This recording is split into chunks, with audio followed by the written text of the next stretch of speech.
Extra lẹ́ẹ̀kan sí ètò bàbá ìtàn ètò tó yí tó ẹ̀yin lọ́mọ bá kábíyèsí lóòrùn àwọn tún ti dé bí mo ṣe ń dé ẹ kú dédé ìwọ̀yẹ́ ṣe yá àlejò ní ọkùnrin bá wa dárúkọ yín fún ọ̀gá lé. ojú kòkòrò ní set eyes. káwọn ọkùnrin má ṣe ṣìnà àwọn ọkùnrin most ọkùnrin tó máa ń ṣe ṣìnà. mo lè jẹ pé bóyá ìyàwó wọn. ètò Ìgbádùn Extra náà ni mo ti gbé wá dáná wípé ó ṣá proper ó ṣá proper ó ta lẹ́nu.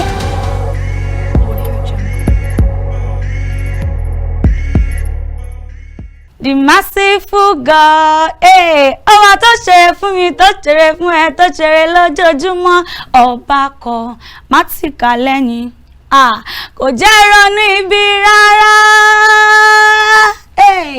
The merciful God, oya máa fi jó yìn ọba máa fi jó yìn ọba o. Ẹ̀yin ẹ kú dédé àsìkò yìí ẹ tún káàbọ̀ lónìí sórí ètò Ìgbádùn Extra. Mo tún ti dé bí mo ṣe ń dé wọ́n ní ọ̀tún báyìí lọ́jọ́ yọ ọ̀tún báyìí náà lóòrùn ràn. Mo ti dé lónìí mo ti kalẹ̀ bàgà mo ti bá yín gbé wá kúnlá yẹn ń gbóná fẹlifẹli. Lónìí a tún ti dé bá ṣe máa ń dé lórí ètò Ìgbádùn Extra tó ta lẹ́nu níbi tí a ti máa fún yín ní oríṣiríṣi àwọn nǹkan láti ìgboro ní lórí ẹ̀rọ ayélujára nǹkan tó ń ṣẹlẹ̀ láti àgbọn àwọn amúlùdùn wa ìjómi tó rọrọ̀ láàrin àwa àti àwọn amúlùdùn lóríṣiríṣi wọ́n lè jó lórin wọ́n lè jẹ́ eléré àwọn sinimá tó ń sọ lọ́wọ́lọ́wọ́ adùn orin ijó ayọ̀ ìdùnnú àti bẹ́ẹ̀ bẹ́ẹ̀ lọ. Ìgbà míì a tún máa ń gbé àwọn nǹkan tó ń ṣẹlẹ̀ ní ìgboro ayé wá síbí táwọn máa yànnà náà rọ̀ yìí lẹ́yọ kọ̀ọ̀kan. Orúkọ tèmi náà ní Temitope AKINLEMIBOLA Ẹ̀rífọlámi ìmọ́lẹ̀ bàbá òkùnkùn mo rówó ìyàbọ̀ náà mo rí ti bàbá gbẹ̀rẹ̀ mi náà pè ní oríkè lẹ́wà tó gbafẹ́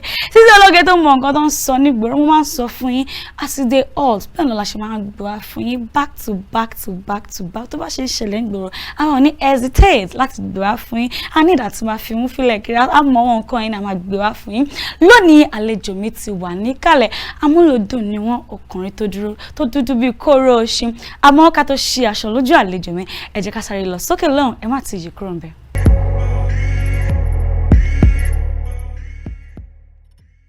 KAFTAN TV la wà ń wò KAFTAN TV kárí ayé KAFTAN TV la wà ń wò ṣé ti gbọ́. tó ẹ̀yin èèyàn mi nílé lóko lẹ́yìn odi ẹ jẹ́ ká máa wo KAFTAN television ibẹ̀ lẹ ti máa rójú lówó ọ̀rọ̀ tiwa ọ̀rọ̀ tẹ́ bá gbọ́ ń bí àwa la sọ wọn ò ní fẹ́ lómi ìṣe wa ire o. KAFTAN TV Yorùbá ẹ jẹ́ ká máa wò nígbà gbogbo èmi náà máa ń wò èmi náà kó jẹ o èmi náà láìkí ẹ. ẹ máa bá wa wo KAFTAN TV gbogbo ìgbà ẹ má gbé kúrò ń bẹ ibẹ̀ ní kẹ́ ẹ dúró pàṣẹ. ẹ̀yin aráalé ẹ máa wo KAFTAN TV o KAFTAN TV yóò ti gbẹ̀rẹ̀gẹ̀ jígẹ̀. KAFTAN TV Yorùbá níbi tí a ti ń ṣe àfojúsùn ayé tó rẹwà ẹ máa bá wa wò. KAFTAN TV is the best. kápò lówó ọjà kájé ó búgbájẹ́ o KAFTAN TV la wà ń wò KAFTAN TV yìí kárí ayé KAFTAN TV la wà ń wò ṣé ti gbọ́. ẹ wo ẹ máa wo KAFTAN TV. KAFTAN TV Yorùbá ṣàfojúsùn ayé tó rẹwà. òkè láti òró ń gbé ẹyẹkẹyẹ ní tẹnu bọlẹ̀ jẹun òkè téńté lóṣùmàrè ti ń ṣẹ̀sọ́ ibi gíga là ń bá kíkanjú ibi tó le là ń bọ́ ọmọkùnrin òkè ìdànrè ilé àṣà tó kún fún ọ̀pọ̀lọpọ̀ ìtàn ohun ìṣẹ̀ǹbáyé níbi tí a ti rí ojúbọ òòṣà omi àpáàrà ojú ẹsẹ̀ agbógun àfihàn owó àtijọ́ àti bẹ́ẹ̀ bẹ́ẹ̀ lọ ìrìn àjò sí òkè ìdànrè jẹ́ ọ̀tàlélẹ́gbẹ̀ta àtẹ̀gùn ǹjẹ́ ẹ tilẹ̀ mọ̀ pé ìdànrè aládé ohun àtọ́sìn ni wọ́n jọ kúrò lókè ìdànrè ìwọ̀nyí àtàwọn ọ̀pọ̀lọpọ̀ ohun tó yẹ kẹ́ ẹ mọ̀ iléeṣẹ́ KAFTAN TV Yorùbá ti ṣàkójọpọ̀ wọn pẹ̀lú ọdún Òrósùn fún ìwòran yín ó ń bọ̀ lórí ìkànnì KAFTAN TV Yorùbá nìkan Òrósùn Festival ẹ kú ojú lọ́nà ẹ̀.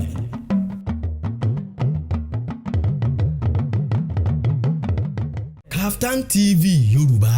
ṣàfojúsùn ayé tó rẹwà. èmi lọ́mọ eléèrè tó ń pèdè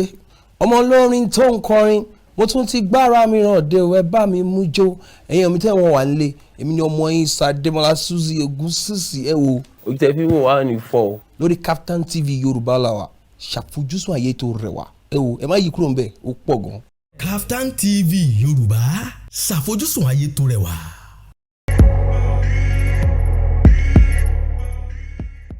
ẹ káàbọ̀ padà tẹ́ bá ṣe ń darapọ̀ mọ́ wa ètò Ìgbádùn Extra náà ló dé sójà amóhùnmáwòrán yín ó ta lẹ́nu ó ṣá prapra ó ṣá prapra tó máa sọ pé kò pọ̀ kẹ̀ ó pípì ó pọ̀ pa ètò Ìgbádùn Extra náà ló ń jẹ́ bẹ́ẹ̀ kí n tó lọ sókè lọ́ọ̀ lẹ́ẹ̀kan mo sọ fún yín pé àlejò mi ti wà níkàlẹ̀ ọkùnrin dúdú tó lẹ́wà amóhùnlódùn ni wọ́n ẹni oníkan báyìí náà láti ń gbọ́n kan ẹ bá wa kí àwọn ará lẹ́kẹ̀ẹ́ ti sọ orúkọ yín ojú ń ti àlejò bí. ojú ń tì mí ojú ń tì yín àbẹ́yìn lẹ́ ń tijú. ojú ń tì mí. ẹ dákun ẹ bá wa kí àwọn ará lé. ẹ kú dédé wòye gbogbo ẹ̀yin tí ẹ ń gbọ́ wa tẹ́ ẹ ń wò wá káàkiri gbogbo àgbáyé Tèmítọ́pẹ́ lèmi ń jẹ́ Babayemi ni bàbá tó bí mi lọ́mọ Àrẹ̀mọ Ṣẹ́gun Babayemi ilé aláyọ̀. ẹ wò bí yóò bá ṣe dùn lẹ́nu kẹ́sì mọ́ owó gbà tán débi lẹ́ka àwọn òjò wájú kámẹ́rà rí o ẹ̀rù ń ba àwọn ewu Yorùbá èmi gan mo fẹ́ lè sọ pé yá kẹ́yìn ṣe host kémi jẹ́ guest. nígbà tẹ́rù bá ń bà mí tí n bá rí kámẹ́rà ṣe é ṣe pé mo yọ ọmọ àlè nìyẹn tọ́rọ́ bí wa sílé kámẹ́rà ni bẹ́ẹ̀ ni. ẹ kàn mú mi ṣeré lẹ́ẹ̀kan ẹ ṣeun ẹ ti dárúkọ yín orúkọ wo gan ni àwọn èèyàn mọ̀ yín sí gangan ní iléeṣẹ́ amúlùdùn. àwọn èèyàn mọ̀ mí sí MC Babs àwọn tó dẹ̀ mọ̀ mí dáadáa délédélé kanlẹ̀kanlẹ̀ wọ́n mọ̀ mí gẹ́gẹ́ bí ọ̀rọ̀ làbí torí pé èèyàn tó bí mi gangan fún ara ẹ̀ ọ̀rọ̀ ń gbénú náà fún ara ẹ̀ fọ́hùn ni tí ń ṣe Ọlọ́run ọba fún ara ẹ̀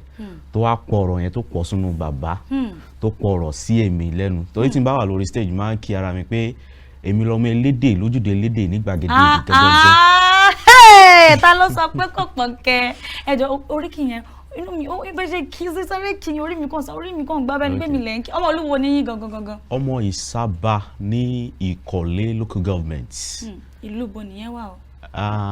Èkìtì nìyẹn ìlú tá a ti gbé bí olóògbé Elémùrè Ògúnyẹmí tó ṣe bí ẹ̀gbọ́n fún àwa ọ̀nkù mi ni wọ́n olófin kí Elémùrè gẹ́gẹ́ bí Àsábà àẹlẹ́jọ̀ká tìlú Ìsábà. ẹ dákun oríkì ìlú yín yẹn ẹ bá mi kí tẹ́ bá ṣe wá ń kí ẹ tún kí ara yín mọ́ Yorùbá ìdùn lẹ́nu yín kò gbọ́dọ̀ wéèsì lónìí. èmi lọ́mọ Àsábà mọ́kùn àfìdípọ̀tẹ̀ mọ́lẹ̀ bámbám ọmọ àlùkò sùn tóun. mi ò fẹ́ gbé ju bẹ́ẹ̀ lọ torí àkókò. ẹgbẹ́ má wọrí àsìkò wà ẹgbẹ́. ọtí má tó wá fẹ́ kíra mi sí Ìkọ̀lé má lé mi lọ́mọ ẹlẹ́kọ̀ọ́lọ́ Ọ̀bàlá aṣọ so ẹja dalẹ̀ bẹ́ẹ̀. ó wà nílẹ̀ ẹ ṣeun ẹ káàbọ̀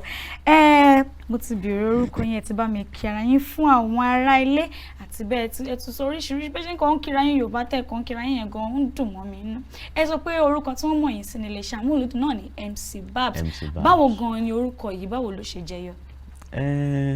nígbà tá a wà ní iléèwé girama iléèwé girama méjì ni mo lọ Oyèmẹkùn grammar school tí à ń pè ní up school láti bẹ̀ mo lọ iléèwé African Church Comprehensive High School Ìkẹrẹ Èkìtì ìgbà yẹn la ti ń dọ́gbọ́n ṣe àwọn MC díẹ̀díẹ̀ torí boarding house la wà ń gbà yẹn bí kí ọ̀rẹ́ wa kó fẹ́ ṣe birthday èmi ni mo máa ń sábà ṣe MC ní gbogbo ìgbà tí mo wà ní school gbà yẹn so ibi tí orúkọ yẹn tó ti jáde nìyẹn torí wọ́n yọ orúkọ yẹn láti àpèjá orúkọ bàbá mi tó ń jẹ́ surname mi Babayemi èèyàn tó bá ń jẹ́ Babayemi anything Babatunde Babs so ibi tí Babs yẹn tó ti jẹyọ nìyẹn so MC yẹn wọ́n wá fi sí nídìí ṣùgbọ́n nígbà tí a wá gbọ́njú ta òkú òkè ó dà pé iṣẹ́ ìlà rílì fẹ́ ṣe dé ojú tó lápẹẹrẹ àwa wò pé a fẹ́ kó jẹ́ M àti C báwọn èèyàn ṣe ń kọ́ yẹn so mo wá wò pé òkè kí ni kí n ṣe èmi wá ní mo fẹ́ máa jẹ́ MC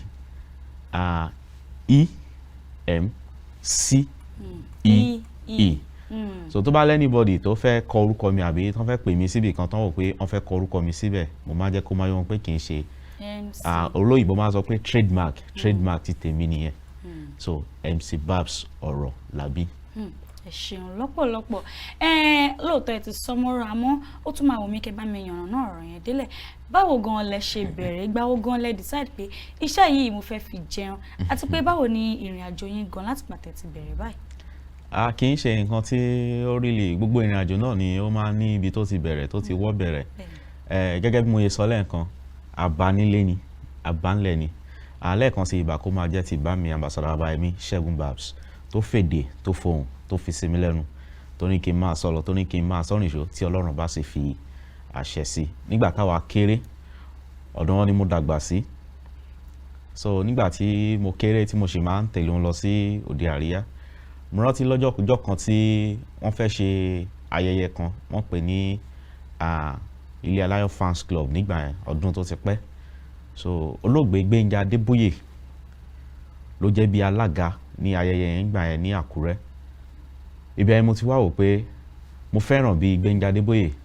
bó ṣe ń sọ̀rọ̀ ìgbà àkọ́kọ́ nìyẹn tí màá rí Gbénga Adébóyè sójú mò ń sọ̀rọ̀ 2002 ọjọ́ ti pẹ́ o bẹ́ẹ̀ 2002 mo kéré gan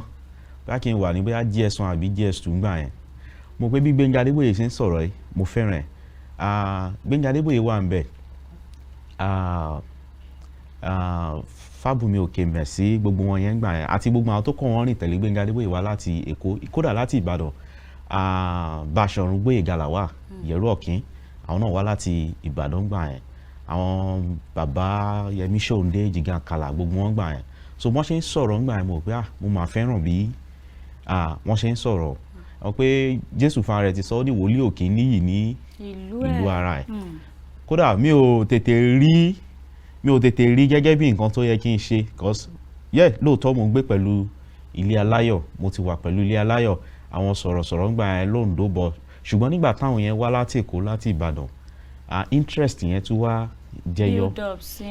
so MC àkọ́kọ́ tí máa kọ́kọ́ ṣe SS2 ni mo wà mo tẹ̀lé bàbá mi jáde so wọ́n wá sọ fún mi wọ́n ní ibi tá à ń lọ yìí ò tọ́pẹ́ o ìwọ ló máa parí wedding àwọn pé èmi kẹ̀ mi ò ṣe MC rí mi ò ṣe nǹkan kan rí gbogbo yìí tá à ń ṣe bí inú school ká ṣe birthday ká kọ kí ni mo fẹ́ sọ wọ́n ní kò kàn mí o èní ni màá mọ̀ bóyá ọmọ àlè ní àbọ̀mọ́ ọkọ lóòótọ́ lódodo nígbà tí wọ́n bá MC yẹn débì kan wọ́n ní eré míì tí wọ́n fẹ́ lọ ṣe níbòmíì nígbà tán pé ọkọ àtìyàwó wọlé wọ́n wá sọ fún àwọn èèyàn pé kán má bínú pé ọmọ wọn wà ń bí tó máa tukọ̀ èyí tó kù ètò eré ní àwàdà ni wọ́n ti béèrè ọkọ̀ gbé gbohùngbohùn lé mi lọ́wọ́ ni so lálàkọ́kọ́ gbogbo ọkàn mi gbogbo ẹ̀jẹ̀ gan kọ́kọ́ gbẹ lára mi pé kí ló ń ṣẹlẹ̀ ṣùgbọ́n nígbà tán gbé gbohùngbohùn lé mi lọ́wọ́ ní nǹkan téèyàn ò ṣe dúró síwájú èrò tó pọ̀ àwọn àgbàlagbà mo ti ń tẹ̀lé wọn lọ tẹ́lẹ̀ mo rò pé ok màá kúkú ṣe mi ò ní choice mo dẹ̀ ṣe mo ṣe bó ṣe yẹ kí n ṣe. ẹ̀yin tẹ́bùn ti wà lára yín tẹ́lẹ̀. àwọn tó wá ní ayẹyẹ ló wá pè wọ́n pé ọmọ yín yẹn ó gbìyànjú o lóòótọ́ ọmọ tẹ́rin bá bí erin ń jọ pé ọmọ yín yẹn ó gbìyànjú mo á rántí nígbà tí mo wà ní secondary school tá a ṣe ń ṣe press club tá a bá ń kàròyìn lórí assembly mo wà lára àwọn bíi executive press club nígbà yẹn ṣùgbọ́n ṣe ni láàánú pé mi ò ka news rí mo máa ń dọ̀jẹ̀ ni mo máa ń yẹrí pé torí mo jẹ́ nǹkan tó yẹ pé ó máa ń bẹ̀rù ẹ̀rù wà lára mi kí n má ti rí ibi táwọn èèyàn pọ̀ sí báyìí má ti máa gbọ̀n so èèyàn tó wá jẹ́ bí HOD wá ń gbà yẹn mọ́mí Adéọlá wá sọ fún mi pé ìwọ ni vice president mo dẹ̀ ti wà ní SS1 gbà yẹn pé ó ka news rí náà àwọn ọmọ GS1 GS2 ẹ̀yin lẹ́ ẹ̀dùtẹ̀ ẹ̀yin lẹ́ ń kọ gbogbo ẹ̀yin lẹ́ ń kó pọ̀ ẹ̀yin lẹ́ ń fún wọn láti kà láti ṣe lórí assembly wa ń gbà yẹn dẹ̀ ní speaker la máa ń lò torí a pọ̀ gan ìjọ tá à ń sọ ìyá yẹn wá ní èmi ni màá ka news ní ìjọ kejì máa wò pé kí ló tiẹ̀ wá ń bẹ̀ gan màá kà á kò sí nǹkan tó fi ń ṣèyàn ṣùgbọ́n ṣe ní láàánú pé nígbà tí mo dá assembly tí jìnnìjìnnì dé mo ṣe jókòó báyìí tí mo di microphone tí mo wòkè tí mo rí àwọn akẹgbẹ́ mi mo rò pé wàhálà délé ni kódà gbogbo nǹkan tí mo sọ ojú pé òyìnbó ni ẹ má bínú good morning this is OGSA news my name is báyìí microphone kò jábọ́ lọ́wọ́ mi so olùkọ́ kan tó wá mọ̀ mí délédélé ó ní ṣíọ̀ ó bọ́ lọ́wọ́ ẹ microphone bàbá ẹ fi ń jẹun ló jábọ́ lọ́wọ́ ẹ ọ̀rọ̀ yẹn wá jẹ́ nǹkan tó ta mí lára máa rò pé ọ̀rọ̀ tí ìyá ẹ̀ sọ agídí mo ṣàfi ka news yẹn tán nígbà tí mo wá kà tán gbà tí mo wá dé hostel mi tẹ̀lé lọ kíláàsì níjọ́ mi kọ̀ ra lọ hostel ni mo wá ń sunkún wọ́n á sọ pé Ọlọ́run mo ní ìwẹ́ tí ìbá tẹ̀ ń ṣe ọ̀nà mi ní ọ̀nà microphone ṣì fún mi láyè kí n tiẹ̀ fi jẹun náà so òun ló bí ibi tá a wà lénìí. ìtàn tẹ́ ẹ sọ ìtàn tó wúni lórí ni tí mo sì kọ́ ọ̀kan àbí òmíràn nínú rẹ̀ àmọ́ nígbà tẹ́ wá ti dàgbà ìgbà wo gan-an lẹ wá sọ pé àbí ṣé àtìgbà yẹn náà lẹ ti ń ṣe lọ tẹ̀lẹ̀ tí ń pawó nínú ẹ̀. Rárá o mo yà bàrà torí ó dé ìkóríta kan mo wò pé mi ò really fẹ́ ṣe mídíà rárá bí microphone bí nǹkan kan mo fẹ́ràn microphone lóòótọ́ bóyá ìdí nìyẹn tẹ́ pé nígbà tí mo wá ro jinlẹ̀ dáadáa torí ọ̀rọ̀ òṣèlú làwa kọ́ ní school political science nígbà yẹn tá a dẹ̀ ṣe student politics dé ibi tó lápẹẹrẹ cause mo rántí pé mo ṣe president Federation of State Students national body nígbà yẹn so lẹ́yìn ìgbà yẹn tá a kúrò ní school àwọ̀ pé a fẹ́ ṣiṣẹ́ àlùfáà mo wá lọ sí ibi tá à ń pè ní seminary táwọn àlùfáà ìjọ páàdì Catholic Church tí wọ́n ti ń kẹ́kọ̀ọ́ ọdún 9 ni ṣùgbọ́n mo lórí ọ̀fẹ́ láti lo ọdún 6 lẹ́yìn ọdún 6 yẹn àwọn kankan ṣẹlẹ̀ láti school mo wá wò pé okay ó tó time láti kúrò so ìgbà yẹn la wá wò pé kákúkú lọ fèsì ọ̀rọ̀ òṣè mídíà tàṣe mídíà mo wá wò pé bí ó ní nǹkan tí Ọlọ́run dẹ̀ fẹ́ yọ jáde ńbẹ̀ torí nígbà tí mo lọ inú àwọn mọ̀lẹ́bí ò dùn sí mi pé nígbà tó ní àwọn àǹfààní lóríṣiríṣi tó ní fadá lòun fẹ́ lọ ṣe dóòná nígbà tí mo wà ńbẹ̀ ó dé kóríta kan wọ́n wá rí i pé wọ́n ní láti gbárùkù tì mí láti rí i pé mo ṣe àṣeyọrí ṣùgbọ́n nígbà tó dé kóríta kan èmi gan wá wò fúnra mi pé ok ṣe ló dà pé Ọlọ́run tún fẹ́ lò mí níbòmí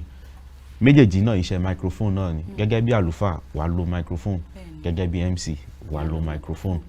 so nígbà tá a wá jáde kúrò ńbẹ̀ la wò pé kí la fẹ́ ṣe a wá lọ broadcasting school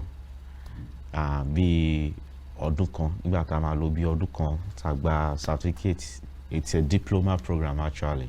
so nígbà tá a wò pé okay ó dé kóríta láti bẹ̀rẹ̀ iṣẹ́ proper nígbà tí mo wá jáde mo wá lọ bá bàbá pé okay o mo ti ṣe tán báyìí o ibi tẹ́ ẹ bá fẹ́ tì mí sí ẹ tì mí síbẹ̀ láwọn pé ìwọ ló máa tira ẹ̀ a ti tì ẹ́ sẹ́yìn so ó ti tó àkókò láti pé kò tira ẹ̀ fúnra ẹ̀ wọ́n pé okay mo á jókòó pé okay irú MC wo gan ni mo fẹ́ máa ṣe irú nǹkan wo gan ni mo fẹ́ máa ṣe ibi tẹ́ ẹ̀ ti lè rí mi ẹ̀ lè rí mi níbi tí bóyá wọ́n ṣe street carnival ń sìn wọ́n lọ nílò MC mo láwọn ọ̀rẹ́ tó lè ṣiṣẹ́ ní irú ibẹ̀ yẹn mo lè darí wọn sí wọn ṣùgbọ́n tó bá jọ bí ayẹyẹ ìgbéyàwó ìṣílé òkú àgbà ìsọmọlórúkọ kì í ṣe bíi ti ìgbéraga oríkálùkù ló mọ nǹkan tóun fẹ́ àti nǹkan tóun fẹ́ mo rí MC tó sọ fún mi pé òun láìkí kóun máa lọ ṣe MC níbi tó ti ń ṣe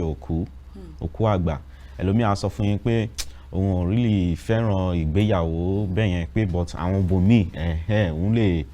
yàtọ̀ sáwọn yẹn ó dẹ̀ láwọn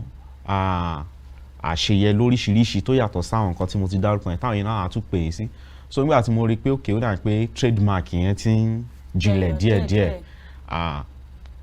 mo rántí gbà yẹn pé bàbá sọ fún mi pé bí wọ́n ṣe ń gbọ́ Ṣẹ́gun Babs wọ́n fẹ́ kọ́ máa gbọ́ Tọ́pẹ́ Babs náà wọ́n dẹ̀ ní Yorùbá bọ̀ wọ́n ní erin ò kí ń fọn kọ́mọ ẹ̀ máa fọn bọ̀ kì í ṣe bí ìtawà báyìí bàbá ń fọn ọmọ ń fọn lélẹ̀ torí ó jẹ́ nǹkan tó wú mi lórí nígbà míì tán pé tá a bá jọ wà lórí stage tá a jọ gbé microphone dání táwọn èèyàn wá rò pé ọmọ ilé aláyọ̀ rèé nǹkan kan bẹ́ẹ̀ ó máa jẹ́ nǹkan tó wù mí lórí ṣùgbọ́n mi ò lè sọ pé mi ò fi glory wọn tàn mo ń lo glory wọn lóòótọ́ torí orúkọ wọn náà ń ṣílẹ̀kùn fún mi àmọ́ èyí náà tún gbìyànjú bẹ́ẹ̀ ni mo ní láti dá wà láti rí pé so nígbà tí mo wá ń dàgbà díẹ̀díẹ̀ mo gòkè ó dà pé ibi tí ọ̀nà wà díẹ̀díẹ̀ lélẹ̀ ṣùgbọ́n kì í ṣe nǹkan èèyàn kan náà tí a fẹ́ máa ṣe lélẹ̀ à ń ṣe agbódegbà fún àríyá fún àwọn tó bá fẹ́ ṣe àríyá ńsìn tó máa gbé kọ́ wa lọ́rùn wọ́n á gbé gbogbo ẹ̀ kọ́ wa lọ́rùn kì í ṣe bóyá wọ́n yọ̀lẹ̀ ṣùgbọ́n wọ́n ń wá àwọn tó yẹ pé wọ́n lè gbé gbogbo ẹ̀kọ́ lọ́rùn. ilé táwọn iléèbó ń pè ní event planning bẹ́ẹ̀ ni so mo wà into event planning à ń gbólórin jáde à ń gbéléré jáde bákan náà àbáwọn èèyàn wá hall ìyẹn ni wọ́n kọ́ fi bẹ̀rẹ̀ kí n tẹ̀ tó bẹ̀rẹ̀ sí ṣe MC àwéléré àwa olóúnjẹ àwa caterer torí èmi fúnra mi náà kọ́ catering rí so gbogbo ẹ̀ ni mo ti mọ létòlétò wọ́n ṣe ń ṣe gbogbo ẹ̀ gbogbo bá jẹ́ tọ́lọ́run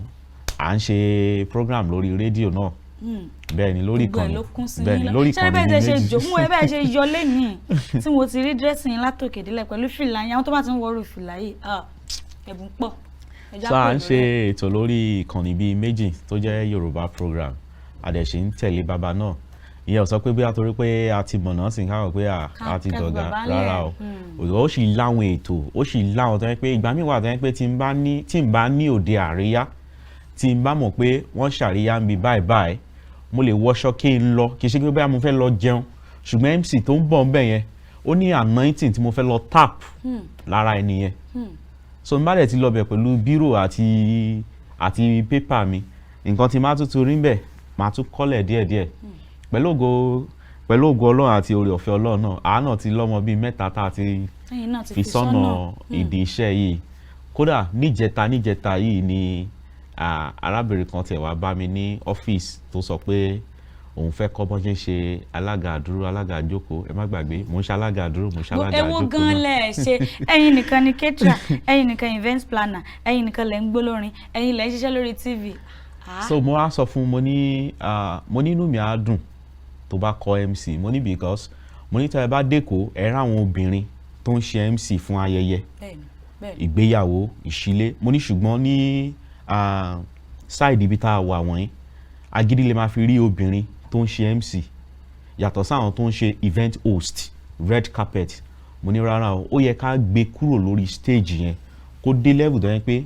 obìnrin á lè máa handle wedding wọ́n á lè máa handle burial ṣùgbọ́n Èkó Àbújá nìkan láti ń rí rẹ̀ the least ẹ máa rí ni pé bóyá wọ́n ṣe alága àdúró wọ́n ṣe alága àjókòó. alága àdúró alága àjókòó lèmi náà máa rí táwọn obìnrin tó pọ̀ máa ń ṣe. lẹ́yìn ẹ̀ wá jẹ́ kó máa yé mi pé pẹ̀lú ọ̀rọ̀ tí mo sọ yìí ó lóun fẹ́ kọ́ MC inú mi dẹ̀ dùn mi ò lè parọ́ ó ń ṣe dáadáa báyìí tó níṣẹ́ kan tí mo gbà mo mọ̀ gbaṣẹ́ méjì mi ò ń gbaṣẹ́ méjì mo ṣe wáyé o tí n bá ní ráyè máa sọ fún yín pé mi ò ráyè ṣùgbọ́n ṣé mo lè fún yín léèyàn torí èèyàn tó fún ẹ níṣẹ́ ó ríṣẹ́ ń bì kan ni àbí kó ti lọ wò lórí Instagram wò pé òun máa láìkì bẹ́ẹ̀ ni ṣe dírẹ́sì yìí o ó lè jẹ́ dressing ló mẹ́ni ẹ fún ẹṣẹ́ ó lè jẹ́ bó ṣe attend sáwọn èèyàn ní event yẹn ló mẹ́ni ẹ fún ẹ níṣẹ́ ìdí nìyẹn pé mi ò gbaṣẹ́ méjì pọ̀ mo á mọ̀ gbaṣẹ́ méjì máa sọ fẹ́ ni ẹ pé mo ti níṣẹ́ ṣùgbọ́n máa rán ọmọ sí yín ó dẹ̀ ní kò sí wàhálà. arábìnrin tí mo sọ yìí bẹ̀rẹ̀ láàrin bíi oṣù méjì mo dẹ̀ sọ fún mo níṣẹ́ yẹn mo lóun ló máa lọ ṣe ó ní rárá ọ̀gá mi ò ń ṣọ̀gá o ọmọ ṣẹ́ẹ̀ṣì lèmi náà akọ̀ lórí ọ̀fẹ́ pé a jọ wà ní aláìfarọ̀gùn mo rán lọ nígbà tí mo rán lọ tó máa débẹ̀ she did well ó ṣe dáadáa àwọn yẹn dẹ̀ confirm pé ó ṣe dáadáa èmi ti ń tòótọ́ ibi tó ti lọ ṣe MC yẹn làwọn obìnrin bíi méjì tán ti wá bá náà pé wọ́n fẹ́ dàbí tiẹ̀. ẹ wò ó mo ti rí ẹ̀kọ́ kọ́ lára gbogbo nǹkan járe yàtọ̀ sí pé mo kàn tún gbádùn ara pẹ̀lú àwọn ìtàn tẹ̀ ń fún mi mo ń rí ẹ̀kọ́ kọ́ ẹ̀yin tẹ́ ẹ kọ́ṣẹ́ lábẹ́ èèyàn ẹ tí ì fi wọ́n lẹ̀ ẹ ṣì ń tẹ̀lé wọn ẹ̀yin náà látara yín àwọn kan ti dìde àwọn tó tún ti ara yín dìde náà àwọn kan náà tún ti ń ti ara wọn dìde ògbóni fọlọ́ọ̀ bá lára yín o ẹ̀bùn náà kò dẹ̀ ní kú mọ́ yín nú lágbára náà ẹ̀yin èèyàn mi MC Bab náà ló wà lórí ètò látàárọ̀ tàtijọ́ ń sọ̀rọ̀ àtijọ́ ń ṣe ìjomi tó rọrọ̀ mo pé bẹ́ẹ̀ ṣe ń gbádùn wọn mo pé bẹ́ẹ̀ mi ṣe ń gbádùn wọn lẹ́yìn náà ń gbádùn wọn àmọ́ ní báyìí jẹ́ ká sáré lọ sókè lọ́n ká lọ gbọ́ àwọn orin díẹ̀ ẹ mọ̀ kó má wà bọ́rin ó ti yẹyin kó ṣáà máa ta lẹ́nu sọ́ẹ́sọ́ẹ́ lọ bẹ́ẹ̀ yẹn tá a bá padà dé á tún máa yànnà náà àwọn ọ̀rọ̀ tó kù ẹ má ti yí kúrò mẹ́.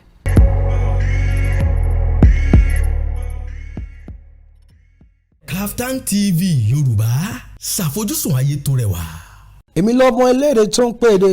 ọmọ olórin tó ń kọrin mo tún ti gbára mi ràn dé o ẹ bá mi mú jó ẹ̀yin omi tẹ́ wọ́n wà nílé èmi ni ọmọ yín Sàdémọ́lá Suzy Ògúnsìsì ẹ wo. ojú tẹ fi wò wá ní fọ. lórí KAFTAN TV Yorùbá la wà ṣàfojúsùn ayé tó rẹwà ẹ wo ẹ má yí kúrò ń bẹ̀ ó pọ̀ gan. KAFTAN TV Yorùbá ṣàfojúsùn ayé tó rẹwà.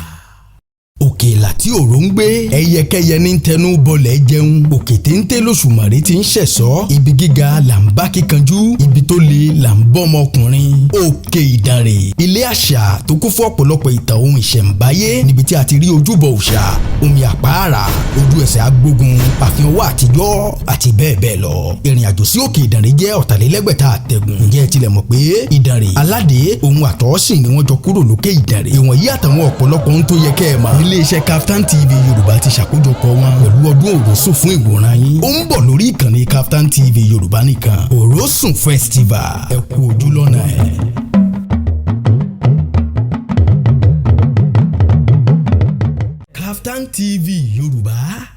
ṣàfojúsùn ayé tó rẹwà.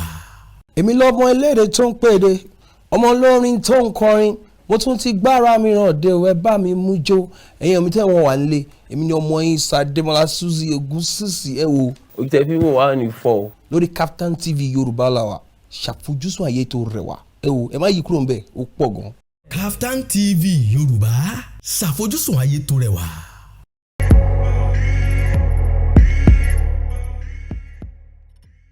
ẹ káàbọ̀ padà tí ẹ̀yin bá ṣe ń darapọ̀ mọ́ wa Ìgbádùn Extra náà ṣì ní ètò tó ń lọ lójú amóhùnmáwòrán yín lórí ìkànnì KAFTAN Television Yorùbá níbi tí a ti ń bá amúlùúdùn olùdarí ètò kí ni Yorùbá Emcee dákun olùdarí ayẹyẹ náà olùdarí ayẹyẹ tá ti ń bá wọn sọ̀rọ̀ látara ọkùnrin tó dúdú bíi kóró oṣù tó ń dán lẹ́wà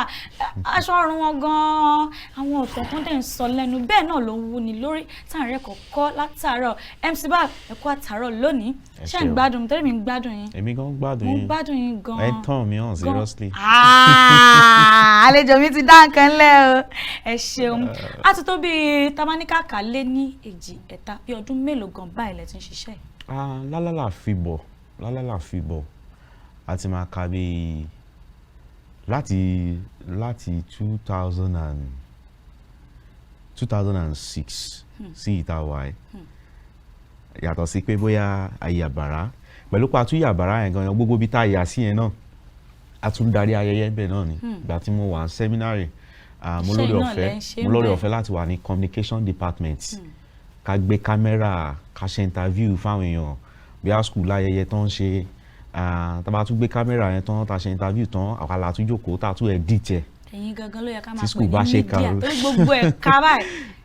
tí school bá ṣe kàró tán àwa la jókòó tá a print jacket tá a print lé CD tá a edit ẹ̀ tá a kó fún àwọn students lọ́tà so gbogbo ẹ̀ náà so ọmọfin ní lálálà fi wọ̀ ká máa sọ̀rọ̀ láti 2006 ìtawà ó ti jẹ́ kó ti tó bí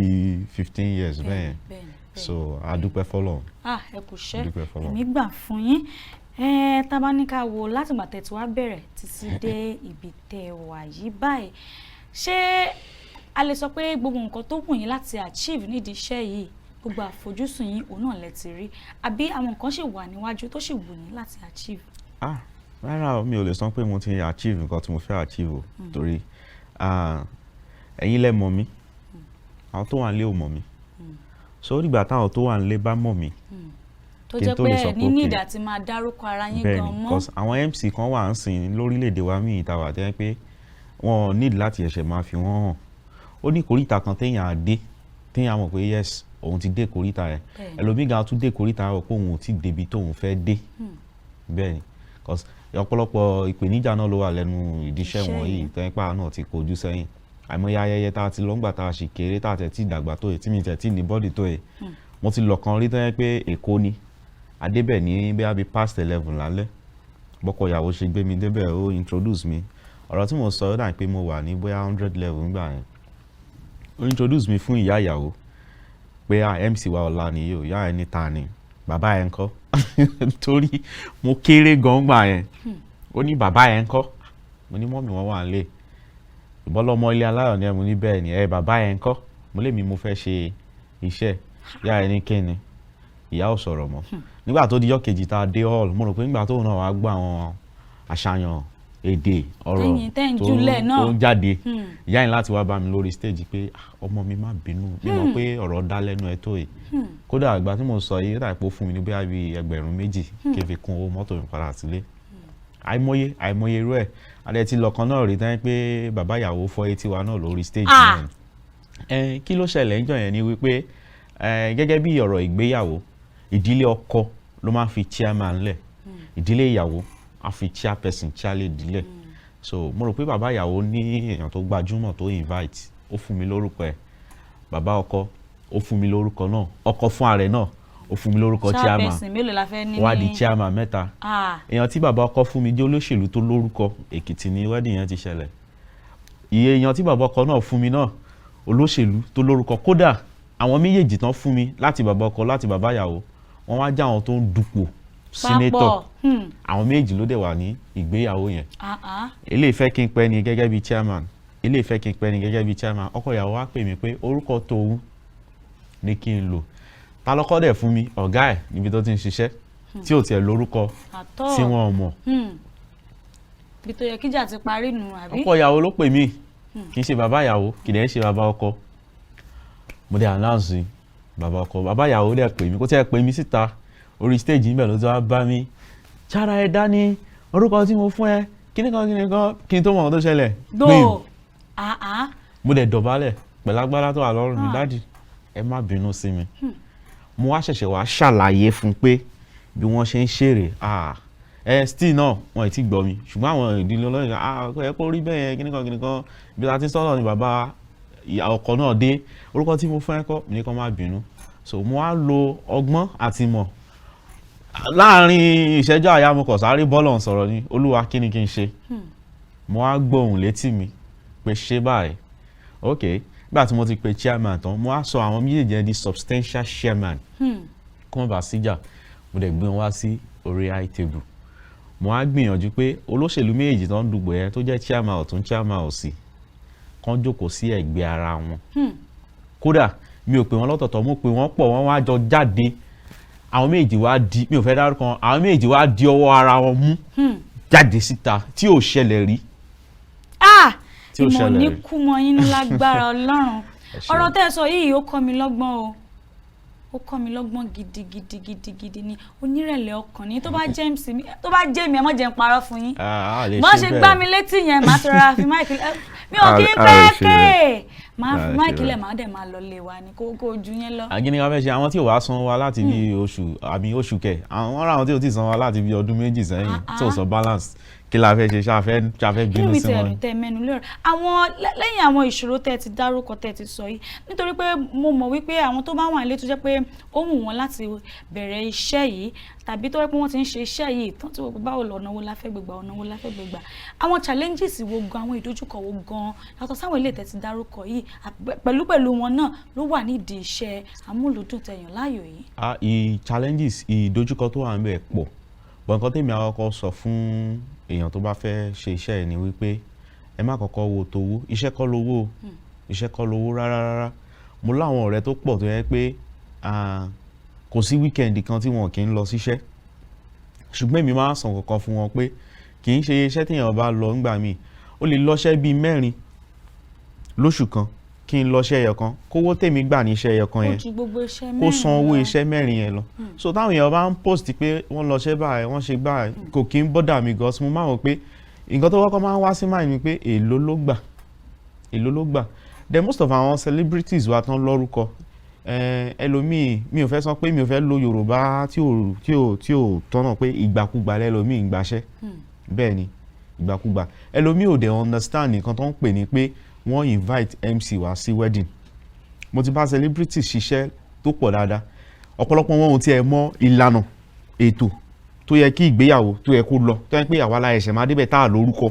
tá a ṣe ṣàlàyé fún wọn pé introduction first lẹ́yìn introduction bàbá àti ìyá ìyàwó adé wọlé opening prayer chairman wọn ò mọ̀ nǹkan tẹ́lẹ̀ omi ò dẹ̀ tó wá mọ̀ ni pé bó pe celebrity wá sí wedding àbí o pè wọ́n wá sí anything celebrity yẹn ló fẹ́ wá wò kì í ṣe ìwọ tó ń ṣe wedding mọ́ èèyàn tó fẹ́ wá wò nìyẹn ìwọ tó ń ṣe wedding gan wọ́n wá shift attention kúrò sọ́dọ̀ celebrity yẹn ara wọn pè níjà tó tún wà ń bẹ̀ ni pé ìgbà mi wọn ní ìnákúná làwọn èèyàn máa ń ná bread bọ́rọ̀ MC ṣe rí nìyẹn ẹlòmíì ajẹ́ ó máa yẹ pé kí ló fẹ́ sọ kó kọ̀ wá kó kọ invite àwọn èèyàn pé kán wá jókòó. wọ́n ti ní ṣebí kó ti wá kó ti sọ̀rọ̀ ni sójú ọ̀rọ̀ yìí náà. mo rí èèyàn tó sọ fún mi rí pé ṣé wàá tún gbowó ni ṣebí wàá jẹun ṣe bá máa fún ẹ ní nǹkan tó máa mu tó bá dẹ̀ ń lọ àfún ẹ lówó tẹ́gí. bẹ́ẹ̀ ni bẹ́ẹ̀ ni so lára àwọn nǹkan tí àwọn èèyàn sọ sí wa lélẹ̀ kò síṣẹ́ tí ò lábùkù tiẹ̀ o kò síṣẹ́ tí ò lábùkù tiẹ̀ ṣùgbọ́n nígbà tá a sì kéré tá a ti gbọ́n náà tẹ́ pé àwọn náà wò pé kò sọ̀rọ̀ tá a lè fèsì sí àti fèsì sáwọn ọ̀rọ̀ lóríṣiríṣi gbọ́ ìkórìtà kan wà tẹ́ pé èèyàn àdé wa wò pé ṣáàjẹ́ ń dákẹ́ mo ti sọ fún èèyàn rí pé ṣe bẹ́ẹ̀ lánàá sà ní ṣọ́ọ̀ṣì yín ẹnu ẹ̀dùn wọn lẹ́nu ẹ̀dùn pé kó wá bá yín ṣe kò dẹ̀ ju yẹn lọ tíṣẹ́ bá ti wọ̀ èèyàn ṣe tí ò bá wọ̀ èèyàn jókòó ni so ọ̀pọ̀lọpọ̀ nǹkan ló wà bẹ́ẹ̀ ó kàn yín pé nǹkan tẹ́mi máa ń ṣe gẹ́gẹ́ bí MC ni pé mi ò ń ṣe jura mi lọ tó bá fẹ́ lọ sí òde àríyá kódà kó jẹ́ ìgbéyàwó àkókò tán fún ẹ wọ́n ra àwọn ìgbéyàwó tẹ́ pé wọ́n lè máa plan ẹ̀ bó ṣe yẹ kán plan ẹ̀ mo ti lọ kan níta bẹ̀rẹ̀ reception ní 4:30 táwọn èèyàn dẹ̀ ṣe ń travel padà mo wá ní just 20 minutes láti ṣe reception mi ò dẹ̀ lo 20 minutes yẹn pé ìwọ ló ní waste time another waste time because one eléré ń fà ẹ́ eléré fẹ́ powó kó tó lọ àwọn alága àdúró náà dẹ̀ ní wọn ní bẹ́ẹ̀ gé kúrú torí wọ́n á fẹ́ pa owó wọn náà kí wọ́n tó gbé microphone lẹ̀ fún ẹ fún reception so ìwọ ló máa lo brain ẹ ok ìyàwó lọ ní di game bíi mẹ́ta tó bá jẹ́ ẹ̀kan ló lè ṣe láàrin 20 minutes yẹn ṣé chairman bẹ́ẹ̀ kó má sọ̀rọ̀ jù tí chairman bá ti sọ̀rọ̀ láàrin 1 minute tó ṣe nǹkan tó fẹ́ ṣe gbé microphone fèlérè kó kúrò ńbẹ̀ ó ti ṣe èyí tó lè ṣe títí ẹni pé ṣàṣe títí ẹ fọ́lọ́run kò dẹ̀ fi tó kulẹ̀ fún wọn so there are so many ọ̀pọ̀lọpọ̀ challenges ló wà ọwọ́ olúkálùkù ló mọ bí ọwọ́ ẹ̀ bó ṣe kún sí so gẹ́gẹ́ bí mo yẹ sọ kò síṣẹ́ tí ò ní àbùkù tí ò lẹ́gbin títí ẹ̀ kódà àwọn tó ń ṣiṣẹ́ gan ní báǹkì gan wọ́n rẹ̀gbin tí wọ́n ń rí ká má sọ pé èèyàn tó wá jẹ́ MC gẹ́gẹ́ bí MC ọ̀pọ̀lọpọ̀ èèyàn lá sọ̀rọ̀ sí ẹ ṣe kíákíá náà kí lẹ̀ ń sọ gan kò sí bó ṣe lè sọ̀rọ̀ tó gan ẹlòmíà máa sọ pé ìsọkúsọ náà ló ń sọ. ọ̀rọ̀ tẹ ilé ìtẹ̀sọ̀ ló máa mú mi mo ti lọ àwọn wedding kan rẹ tàbí àwọn òkú àgbà tó jẹ́ pé MC akànṣá máa sọ̀rọ̀ àwọn èèyàn ò ní bìkítà tó máa sọ pé ó yẹ ìpàtẹ́wọ́ fúnra àwọn èèyàn ò ní dáhùn wọn ò ní ṣe irú àwọn kan báyìí kí ni MC lè ṣe. ṣe rí ìkórìtà yẹn mo máa ń sọ fún àyàn pé MC ló ní ayẹyẹ ṣùgbọ́n ọ̀pọ̀lọpọ̀ àwọn èèyàn gan ò kì í rí MC gẹ́gẹ́ bí àwọn tó la ayẹyẹ wọ́n rẹ́ lómi ìdán pé ìjọ wedding gangan láṣẹ ìrántí pé òun ti gba MC láṣà máa wọ MC kiri whereas wọ́n ti gbà wí pé MC gan ló ní ayẹyẹ yẹn ló máa darí ẹ̀ láṣẹ bá ṣe lọ láṣètò ẹ̀ bá ṣe rí ẹlòmíì ṣẹ̀ṣẹ̀ máa wá photographer kiri ìjọ wedding planning ni gbogbo nǹkan láyé yìí tẹ́mc bá ti wà tó bá ti lè control crowd tó lè control ibi tó ti di microphone then you have lost it if you cannot tó bá ti lè control crowd yẹn o ti lose it because bẹ́ẹ̀ ni kò ṣe kákà máa sọ̀rọ̀. kì í ṣe pé bóyá wọ́n sọ fún èèyàn pé òun ṣe MC ibi tó ti bá lọ ṣiṣẹ́ tí n bá tiẹ̀ ríṣẹ́ gbà láti ṣẹ́ yẹn ṣùgbọ́n tí má lè rí èèyàn bíi méjì àbí èèyàn mẹ́ta lẹ́yìn tí mo ti ṣiṣẹ́ tán tó lè sọ pé ẹ̀gbọ́n iṣẹ́ lẹ ṣe inú mi ò ń dùn tí màá fi délé tó bá máa ká mi lára mo lè send message sọ́kọ àtìyàwó pé ṣé mo gbìyànjú ẹ̀gbọ́n iṣẹ́ lẹ ṣe o iṣẹ́ tẹ̀ ti ṣe tẹ́pẹ́ ti gbaṣẹ́ tó pọ̀. ìgbà mi wàá ti ṣiṣẹ́ wàá lò pé ọmọ iṣẹ́ ni mo ṣe at the long run o tẹ̀ ní èèyàn kan àbí èèyàn méjì sọ pé iṣẹ́ ló ṣe ó dàbí ìgbéyàwó kan tí mo lọ mo ṣe débẹ̀ mo ti pẹ́ débẹ̀ already Èkó ni ó yẹ kí n gbéra láàárọ̀ Saturday yẹn àmì àárọ̀ ó yẹ kí n gbéra ní Friday before the event mo ní ayẹyẹ tí mo lọ ń Friday yẹn ó ti wá rẹ̀ mí mi lè gbéra mo wá gbéra ní àárọ̀ Saturday pé mo tètè gbéra but nígbà tá a máa fi dé Redeem normally ó dọ̀kun ṣẹlẹ̀ kí n tó dé Kétu lọ́n ti ṣe wedding ó tiẹ̀ pè mí so nígbà tí máa fi débẹ̀ eléré ti ń kọrin ẹnu ọ̀nà ọmọdé ti ń gbọ́ MC dá mo ní mo dáràn nígbà tí máa ṣáà wọlé ṣá tí máa fi settle down mi ìtẹ̀ tí wà gbádàbọ̀ aṣọ tó ìwà lọ́rùn mi ẹ̀ ojú àwọn èèyàn ti lé eléré gan ti bínú àwọn tó ń ṣe nǹkan ti bínú wọ́n rò pé kí ni mo lè ṣe èmi àti Ọlọ́run dẹ̀ ní pàdí ni wá mo tún sáré bọ́ọ̀lù sọ̀rọ̀ bàbá kí ni kí n ṣe bàbá ní relax pọ̀ nígbà tí máa gba microphone mo lẹ́ má bínú mo ní mo pẹ́ lẹ́yìn kí n ba lè pẹ́ láyé ni mo tún wọ́ ní inú máa bí àwọn èèyàn níbọ̀ mi ò lè sọ jáde kí ni mo lè ṣe mo sáré wá fàbú kan mo ní mo jẹ́ ń bọ̀ sí i mo ní nǹkan tó ṣẹlẹ̀ ò dáa mo lákùrẹ́ ni mo ti ń bọ̀ ọ̀pọ̀lọpọ̀ wa la gba Àkúrẹ́ kọjá wọn ní bẹ́ẹ̀ ni mo ní ìṣẹ̀lẹ̀ tó ṣẹlẹ̀ lọ́nà ò dáa gbogbo àwọn tó ń bínú inú wọn ti wálẹ̀ díẹ̀ wọ́n fẹ́ gbọ́ nǹkan tó ṣẹlẹ̀ mo ní ìkúnlẹ̀ abiyamọ o àwọn yára yẹn tún káwọ́ sórí wọ́n tún dàyà mú kí ló ṣẹlẹ̀ ọ̀pọ̀lọpọ̀ wọn dẹ̀ ṣe ń padà lọ́nà yẹn tẹ́ bá rí nǹkan tó ṣẹlẹ̀ lénìí kí ló ṣẹlẹ̀ sọ̀rọ̀ náà nǹkan tó ṣẹlẹ̀ ò dá sẹ́ẹ̀ kò ṣe sọ jáde wọ́n tún ṣe báyìí tẹ́ bá ní sọ màá sọ mo nígbà tó kù díẹ̀ ká dé bága mo ló dọ̀pù yìí bá mú a wò pé kí ló ṣẹlẹ̀ á ti rò pé normal hold up ni a bá bọ́ọ̀lẹ̀ àníkáwọ̀ kan àárọ̀ kan àwa ń béèrè lọ́wọ́ àwọn èèyàn tó bọ́ọ̀lẹ̀ ni wọ́n tó pé kí ló ṣẹlẹ̀ wọ́n ní kò ṣeé sọ wọ́n ní ká lọ wò ó àwọn èèyàn tún ní yéé kódà àwọn tó ń jẹun ò lè jẹun mọ́ wọ́n ṣàfẹ́ gbọ́ nǹkan tó ṣẹlẹ̀ ni àbẹ́ èèyàn kú ni. mo ní nǹkan tó ṣẹlẹ̀ wájú ò dáa kò ṣeé rí wọ́n ní òde sọ̀rọ̀ náà gbogbo àwọn eléré tán tẹ̀ sí lára wọn kan everybody wá dúró bí elé ètò gbé gangan sápá kọ̀ gbé sílẹ̀ ó ní keyboard dìde kúrò mi wọ́n ṣàdúró pé wàhálà dé o. nǹkan tó ṣẹlẹ̀ rèé o nígbà tá a déwájú àṣé tírélà kan ló pò kété wọn àtọmọṣẹ́ bá ń jà sí. làwọn tó rẹ lórí ààrẹ ọ̀dà MC kíníkan. nǹkan tí mo ṣe bẹ̀rẹ̀ was just to bring down the attention pé MC dà àwọn tó lè ju pure water lù mí àwọn tó lè serious ṣe kíníkan. ẹja máa bá níbà kí bàbá ìyàwó àti ìyá ìyàwó kọ́ máa jó wọlé bẹ́ẹ̀. ọgbọ́n ò ní kú mọ́ yín lójú gbogbo èèyàn bá rọ̀. lójú ogun wọn bá rọ̀ kódà èèyàn tó gbé mi kúrò ńbẹ̀ yẹn nígbà tá a máa ṣe tán ó gbé mi dákúrẹ́ gẹ́lẹ́gẹ́lẹ́ ni lórí nǹkan tó ṣe yẹn kódà níṣẹ́ tí mo sọ yìí mo gbaṣẹ́ bíi méjì kí n tó kúrò ńbẹ̀ ńjọ́ yẹn so mo fi ní MC ó gbúdọ̀. ẹ fún yín ẹ nírẹ̀lẹ̀ relationship yín pẹ̀lú Ọlọ́run gan-an kò lé ńlẹ̀ bẹ́ẹ̀ ṣe ń ṣe eléyìí lápá ọ̀tún lẹ̀ ṣe ń ṣe lọ́sì gbogbo ọ̀nà lẹ́kọ̀tà cross ẹ̀bùn pọ̀ ńlẹ̀ fún yín oyin tí Elédùmarè ti fún ohun iyọ̀ yìí kò ní bàjẹ́ lágbára Ọlọ́run. èmi ní question kan tí mo máa béèrè lọ́wọ́ yín last ká tó parí ètò yìí lónìí ǹjẹ́ ẹ ti níyàwó sílé? rárá o mi ò tí ì níyàwó sílé o. àpọ́n sì ní. a sì ń wojú Ọlọ́run ni. irú àwọn tó bá ti ń ṣerú iṣẹ́ yín ìbá obìnrin máa ń wọ́ tẹ̀lé wọn lẹ́yìn báwo lẹ ṣe ń handle àwọn obìnrin. torí bẹ́ẹ̀ mi ṣẹ̀wá mi ti ń fọ́ fún yín o. èmi gan fọ́ fún yín látàrí. ṣẹ́rí nǹkan tó ṣẹlẹ̀ pé èèyàn tó bá wà into entertainment especially media kò sí nǹkan tá a fẹ́ ṣe a lè sá fóbìnrin ọ̀pọ̀lọpọ̀ èèyàn ló tiẹ̀ máa ń rò pé bóyá like obìnrin ṣùgbọ́n nǹkan tẹ́mi kàn fẹ́ jẹ́ káwọn èèyàn mọ̀ ni pé kì í ṣe pé MC like obìnrin ṣùgbọ́n àwọn náà là súnmọ́ jù àwọn ló ń fún wa ṣẹ́ jù a lè parọ́ obìnrin ló láyé ṣùgbọ́n ṣẹ́rí èèyàn tó bá ń ṣiṣẹ́ ọpọlọ ni tó bá ti lè fọpọlọ sí wàá ṣìnà èèyàn tó fi lé mi lọ́wọ́ mi ò rí wà pé bí àwọn kóbìnrin lọ́wọ́ wọn gẹ́gẹ́ báwọn èèyàn ṣe mọ̀ wọ́n so ara nǹkan táwa náà ń try láti correct ni ẹ pé nǹkan táwọn èèyàn rò kọ́ la jẹ́ yes gẹ́gẹ́ bí MC tó bá ṣe dáadáa ní òde àríyá kódà o lè gba nọ́mbà ìyàwó gan tó kúrò ńbẹ̀ tó bá ní nọ́mbà ìyàwó tẹ́lẹ̀ o lè gba nọ́mbà ìyàwó tó kúrò ńbẹ̀ o lè gba nọ́mbà ìyá ìyàwó gan tó bá fọ́ fún ìyá ìyàwó ṣùgbọ́n láti fi ọpọlọ sí ni a ṣe ń wojú Ọlọ́run ni. Ọlọ́run á dẹ̀ pèsè ìyàwó eléyìí tó dára tó wù yín láti nú àbí ṣe ẹ ṣe fẹ́ padà sí ìdíṣẹ́ fada yín ni.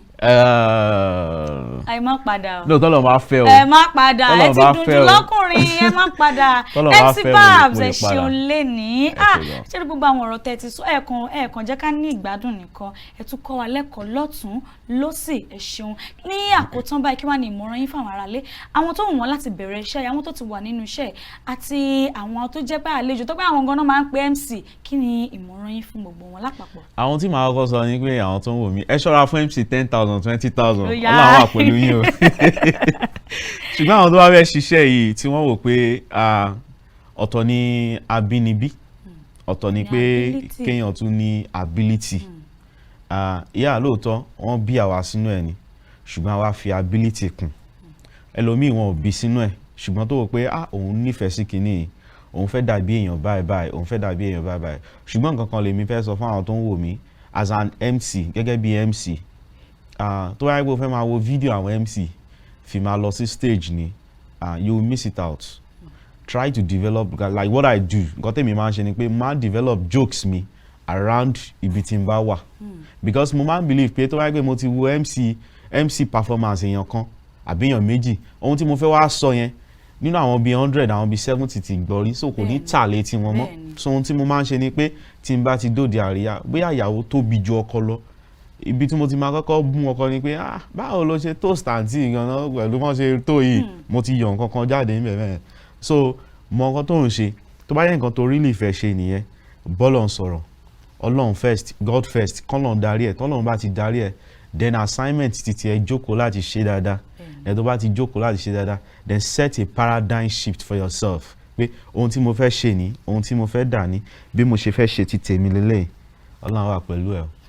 ẹ ṣeun lónìí ẹ̀sìnkú àtàárọ̀ MC Bab náà ni àlejò mi MC Tèmítọ́pẹ́ lórúkọ mi náà tí wọ́n MC Tèmítọ́pẹ́ Babs wọ́n ti ń bá wa sọ̀rọ̀ látàárọ̀ wọ́n ti fún wa ní ìmọ̀ràn bẹ́ẹ̀ ni wọ́n ti kọ́ wa ní ẹ̀kọ́ kan tàbí òmíràn wọ́n ti sọ àwọn ọ̀nà táwọn fi máa ń gbàgbá àwọn iṣẹ́ ńláńlá yẹn àti báwọn ṣe máa ń ṣe àwọn audience wọn tó yẹ pé tán wá sọ̀rọ̀ báyìí ayé máa gbà tiwọn ni ohun náà kò dẹ̀ ní kú mọ́ wọn nínú lágbára Elédùmarè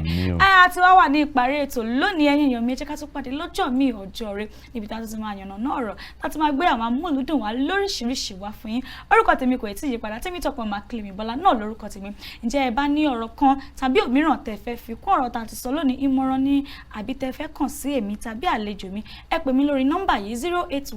08139719062 nọ́mbà náà hàn lójú amóhùnmáwòrán yín báyìí 08139719062 ẹ tún lè tẹ̀lé wa lórí àwọn ẹ̀rọ ayélujára wa lórí Instagram KAFTAN @KAFTAN TV Yorùbá @KAFTAN TV Yorùbá gbogbo ẹ̀ náà lẹ́ máa rí lójú amóhùnmáwòrán báyìí ẹ wo èèyàn mi kí Elédùmarè kó ṣáwájú ọ̀sẹ̀ tó ń bọ̀ lọ ẹ ti ká tó pàdé lọ́jọ́ mi ọjọ́ rẹ̀ ó dàbọ̀. KAFTAN TV Yorùbá ṣàfojúsùn ayé tó rẹwà. èmi lọ́mọ eléèrè tó ń pèdè ọmọ olórin tó ń kọrin mo tún ti gbára mi ràn dé ẹ bá mi mú jó ẹ̀yin mi tẹ́ wọn wà nílé èmi ni ọmọ yín Sàdémọ́lá Suzy Ògúnsìsì ẹ wo. òkìtẹ́ fíìmù wà ní 4. lórí KAFTAN TV Yorùbá la wà ṣàfojúsùn ayé tó rẹwà ẹ wo ẹ má yí kúrò ń bẹ̀ ó pọ̀ gan. KAFTAN TV Yorùbá ṣàfojúsùn ayé tó rẹwà. ètò tó yí ẹ̀yin lọ́mọ bá kábíyèsí lóòrùn wọ́n ti dé bí mo ṣe ń gbé ẹ kú dédé ìwọ̀nyẹ́ ṣe yá àlejò mi ọkùnrin bá wa dárúkọ yín fún ọ̀gá mi. ojú kòkòrò ní set eyes. káwọn ọkùnrin má ṣe ṣìnà àwọn ọkùnrin most ọkùnrin tó máa ń ṣe ṣìnà. ọmọ lè jẹ pé bóyá ìyàwó wọn. ètò Ìgbádùn Extra náà ni mo ti gbé wá dáná wípé ó ṣá proper ó ṣá proper ó ta lẹ́nu